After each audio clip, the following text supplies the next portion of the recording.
ಅವರು ಅವ್ರ ಪಕ್ಕ ಒಲೆಯರು ಮಾದಿಗರಾಗಿದ್ದರೆ ಶಾಸಕರಾಗಿದ್ದರೆ ಅವ್ರು ಮಾಡ್ತಾಯಿದ್ರು. ಅವ್ರು ಬೋವಿ ಸಂಬಂಧಕ್ಕೆ ಸೇರಿದ್ರು. ಅವರು ಟಚಬಲ್ಸ್ ಆಗಿದ್ದರಿಂದ ಅಷ್ಟು ಪ್ರೀತಿ ನಮ್ಮ ಮೇಲೆ ಬರಲ್ಲ.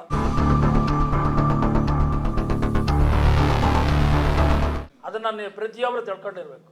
ಒಲೆಯರ ಮಾದಿಗರಾದರೆ ಹೋರಾಟಗಾರಕ್ಕೆ ಅದು ಗೊತ್ತಾಗ್ತದೆ, ಹೋರಾಟದ ಹಿನ್ನೆಲೆ ಏನಂತ ಗೊತ್ತಾಗ್ತದೆ. ಯಾಕಂದ್ರೆ ಅವ್ರು ಇಂಟ್ರೆಸ್ಟ್ ತಗೊಳಲ್ಲ. ಎಲ್ಲಿ ದಲಿತರ ಸಮಸ್ಯೆಗಳು, ನಾನೊಬ್ಬ BJP ಕಾರ್ಯಕರ್ತನೇ, BJP ಕಾರ್ಯಕರ್ತನಾಗಿ ಹೇಳ್ತಾ ಇದ್ದೀನಿ, BJP MLAಗೂ ನಾನು ಹೇಳ್ತಾ ಇದ್ದೀನಿ, ನೀವು ಕರೆಕ್ಟಾಗಿದ್ದೀರಿ, ಇವೆಲ್ಲ ಸಮಸ್ಯೆಗಳು ಬರ್ತಾ ಇರಲಿಲ್ಲ, ಬರಬಾರ್ದು ಆ ಥರ ಕೆಲಸಗಳು.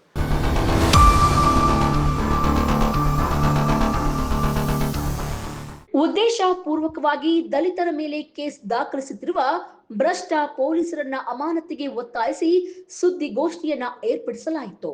ಜೋಗಿಸಿನ ರಾಬರಿ ಸೀನ್ ದೂರನ್ನು ಆಧರಿಸಿ ದಲಿತರ ಮೇಲೆ ಕಾನೂನು ಬಾಹಿರವಾಗಿ ಪರಿಶಿಷ್ಟ ಜಾತಿ ಪರಿಶಿಷ್ಟ ಪಂಗಡಗಳ ಕಾಯ್ದೆಯನ್ನೇ ಸರಿಯಾಗಿ ಅಧ್ಯಯನ ಮಾಡದೆ ದೂರನ್ನು ಪರಿಶೀಲಿಸದೆ ಎರಡನೇ ಬಾರಿ SC/ST ದೂರನ್ನು ಉದ್ದೇಶಪೂರ್ವಕವಾಗಿ ದಲಿತರ ಮೇಲೆ ಹಾಕಿರುವ ಭ್ರಷ್ಟ ಪೊಲೀಸ್ ಸಹಾಯಕ ನಿರ್ದೇಶಕರು ಮಹದೇವಪುರ ಉಪವಿಭಾಗದ ಅಮಾನತಿಗೆ ಒತ್ತಾಯಿಸಿ ಪರಿಶಿಷ್ಟ ಜಾತಿ ಪರಿಶಿಷ್ಟ ಪಂಗಡಗಳ ದೌರ್ಜನ್ಯ ತಡೆ ಜಿಲ್ಲಾ ಜಾಗೃತಿ ಮತ್ತು ಉಸ್ತುವಾರಿ ಸಮಿತಿ ನಿಕಟಪೂರ್ವ ಸದಸ್ಯ BR ಮುನಿರಾಜು ಆಗ್ರಹಿಸಿದ್ರು.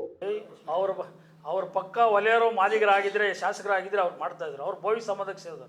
ಅವರು ಟಚಬಲ್ಸ್ ಆಗಿದ್ದರಿಂದ ಅಷ್ಟು ಪ್ರೀತಿ ನಮ್ಮ ಮೇಲೆ ಬರಲ್ಲ. ಅದನ್ನು ನೀವು ಪ್ರತಿಯೊಬ್ಬರು ತಿಳ್ಕೊಂಡಿರ್ಬೇಕು. ಒಲೆಯರ ಮಾದಿಗರಾದರೆ ಹೋರಾಟಗಾರಕ್ಕೆ ಅದು ಗೊತ್ತಾಗ್ತದೆ, ಹೋರಾಟದ ಹಿನ್ನೆಲೆ ಏನಂತ ಗೊತ್ತಾಗ್ತದೆ. ಯಾಕಂದ್ರೆ ಅವ್ರು ಇಂಟ್ರೆಸ್ಟ್ ತಗೊಳಲ್ಲ. ಎಲ್ಲಿ ದಲಿತರ ಸಮಸ್ಯೆಗಳು, ನಾನೊಬ್ಬ BJP ಕಾರ್ಯಕರ್ತನೇ, BJP ಕಾರ್ಯಕರ್ತನಾಗಿ ಹೇಳ್ತಾ ಇದ್ದೀನಿ, BJP MLAಗೂ ನಾನು ಹೇಳ್ತಾ ಇದ್ದೀನಿ, ನೀವು ಕರೆಕ್ಟಾಗಿದ್ದೀರಿ, ಇವೆಲ್ಲ ಸಮಸ್ಯೆಗಳು ಬರ್ತಾ ಇರಲಿಲ್ಲ, ಬರಬಾರ್ದು ಆ ಥರ ಕೆಲಸಗಳು. ಬರಬೇಕಾದ್ರೆ ನೀವು ಅಧ್ಯಯನ ಮಾಡೋಕ್ಕೆ ಸಂವಿಧಾನ ಓದಬೇಕು. ಬರೀ ವೋಟ್ ಬ್ಯಾಂಕ್ ಮಾಡ್ಕೊಂಡು ರಾಜಕಾರಣ ಮಾಡೋದು ಅದಲ್ಲ, ಸಚಿವಗಿರಿ ಪಡೋದಲ್ಲ, ಅಧ್ಯಕ್ಷ ಪೋಸ್ಟಿಗೆ ಪಡೋದಲ್ಲ. ಕ್ಲೀನಾಗಿ ವ್ಯವಸ್ಥಿತವಾದ ಮಾಡಿದಂಥ ಬಾಬಾ ಸಾಹೇಬ್ ಅಂಬೇಡ್ಕರ್ ಸಿದ್ಧಾಂತ ಅರ್ತು ಕಾಯ್ದೆಗಳನ್ನ ಓದಿ ನೀವೆಲ್ಲನೂ 29 ಇಲಾಖೆಗಳು ಇಲಾಖೆ ನಿಮ್ಮ ಕಂಟ್ರೋಲ್ ಬರ್ತದೆ. ಕೇಂದ್ರ ಸರ್ಕಾರದ 66 ನಿಮ್ಮ ಕಂಟ್ರೋಲ್ ಬರ್ತದೆ. ಗೃಹ ಇಲಾಖೆ ನಿಮ್ಮ ಇದರಲ್ಲಿ ಬರ್ತದೆ. ನೀನು ಒಬ್ಬ ಕ್ಯಾಬಿನೆಟ್ ದರ್ಜೆಯ ಒಬ್ಬ ಮಿನಿಸ್ಟರ್ ಆಗಿದ್ದು ಅಂತ ನೀನು ಮಾಡಬೇಕು. ನೀನು ಮಾಡೋಕ್ಕೆ ಇಂಟ್ರೆಸ್ಟ್ ಇಲ್ಲ, ಯಾವನ್ನೆಲ್ಲನೋ ಕಡಲು ಬಿಡಿ ಅಂತೇಳಿ ಯಾವಾಗ ನೀವು ಅದರ ತಳ್ತೀರೋ ಅದು ನಿಮ್ಗೆ ಎಫೆಕ್ಟ್ ಆಗ್ತದೆ. ಮುಂದಿನ ದಿನಗಳಲ್ಲಿ ಇಲ್ಲಿನ ಕ್ಷೇತ್ರ ಜನತೆ ಬುದ್ಧಿ ಕಲಿಸ್ತಾರೆ. ಅಲ್ಲಿ ಹೆಣ್ಮಕ್ಳು ರಾಜಾರೋಷವಾಗಿ ರಸ್ತೆಯಲ್ಲಿ ಬಟ್ಟೆಗಳನ್ನ ಹರ್ಕೊಂಡು ಓಪನ್ ಅಪ್ ಆಗಿ ನಿಂತ್ಕೊತಾರೆ. ಆ ಎದುರುಗಡೆ ಇರೋಂಥ ಯಾರೇ ಒಬ್ಬ ಜೆಂಟ್ಸ್ ಆದ್ರೂ ಭಯ ಬೀಳ್ತಾನೆ. ಇನ್ನು ನೋಡಿದ್ರೇನು ಕೇಸ್ ಆಗುತ್ತೆ. ಸ್ಟೇಷನ್ಗೆ ಹೋಗ್ಬಿಟ್ಟು ಕೇಸ್ ನೋಡಿ ಅವ್ನು ನನಗೆ ಹಿಂಗೆ ಅರ್ಧಾಕ್ಬಿಟ್ಟಿದ್ದಾನೆ, ಹಿಂಗೆಲ್ಲ ಕೈಗೆ ಇಲ್ಲೆಲ್ಲ ಮುಡ್ದ ಅಲ್ಲಿ ಮುಡ್ದ ಅಂತ ಕಂಪ್ಲೇಂಟ್ ಮಾಡೋಕ್ಕೆ ಹೋದಾಗ ಆ ಕಂಪ್ಲೇಂಟ್ ಆ ಹುಡುಗಿ ಏನು ಕೊಡ್ತಾಳ ಆ ಹೆಣ್ಮಗಳು ಅದನ್ನು ಅವ್ರು ಬರ್ಕೊಂಡು ಅದೇ ರೀತಿ ಕೇಸ್ ಹಾಕ್ತಾರೆ.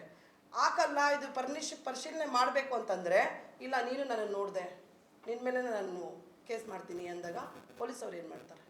ಇದೆಲ್ಲ ಇಲ್ಲಿ ನಡೀತಾ ಇದೆ ಸರ್. ಇದೆಲ್ಲ ಬಂದ್ಬಿಟ್ಟು MLA ಅವ್ರ ಗಮನಕ್ಕಿದೆ. ಇದ್ರೇನು ಇಲ್ಲಿರುವಂಥ ಲೋಕಲ್ ಲೀಡರ್ಗಳಿದ್ದಾರಲ್ವ, ಅವರು ವಾರ್ಡ್ ಅಧ್ಯಕ್ಷರುಗಳು ಮಂಡಲ ಅಧ್ಯಕ್ಷರುಗಳೆಲ್ಲ ಅವರೆಲ್ಲ ಇಂಥ ಗ್ಯಾಂಗ್ಗಳನ್ನ ಬೆಳೆಸ್ತಾ ಇದ್ದಾರೆ. ಯಾಕಂದರೆ ಫ್ಯೂಚರ್ಗೆ ಅವ್ರಿಗೂ ಬೇಕಲ್ವ, ರೌಡಿಗಳೆಲ್ಲ ಬೇಕಲ್ವ, ಮಹಿಳಾ ರೌಡಿಗಳೆಲ್ಲೂ ಸಿಕ್ಕಲ್ವಲ್ಲ ಅಲ್ವಾ. ಅದರಿಂದ ಇದೆಲ್ಲ ಅವರು ಪೋಷಣೆ ಮಾಡ್ತಾ ಇರೋದೆ. ಇದು MLA ಕೂಡ ಅವರ ಕಾರ್ಯಕರ್ತರು ಅಂತ ಅಂದಮೇಲೆ MLA ಕರೆದು ಶಿಸ್ತುಬದ್ಧಾಗಿ ಒಂದು ಖಂಡಿಸ್ಬೇಕಾಗಿತ್ತು. ಲೂಸಾಗಿ ಆರಾಮಾಗಿ ಬಿಡ್ತಾ ಇದ್ದಾರೆ. ದಯವಿಟ್ಟು MLA ಅವರು ಈ ಒಂದು ಪ್ರೆಸ್ ಮೀಟ್ ಆದಮೇಲೆ ಅದು ದಯವಿಟ್ಟು ನಿಮ್ಮ ಗಮನಕ್ಕೆ ತಗೊಳ್ಳಿ. ಇಲ್ಲಿ ಯಥೇಚ್ಛವಾಗಿ ನಿಮ್ಮ ಕಾರ್ಯಕರ್ತರೇ ರೌಡಿಸಮ್ ಮಾಡ್ತಾ ಇದ್ದಾರೆ. ನೀವು ಖಂಡಿಸಬೇಕು, ಅದನ್ನು ದಂಡಿಸಬೇಕು, ಕಾನೂನು ಪ್ರಕಾರ ಅವ್ರ ಮೇಲೆ ಕ್ರಮ ತಗೊಬೇಕು.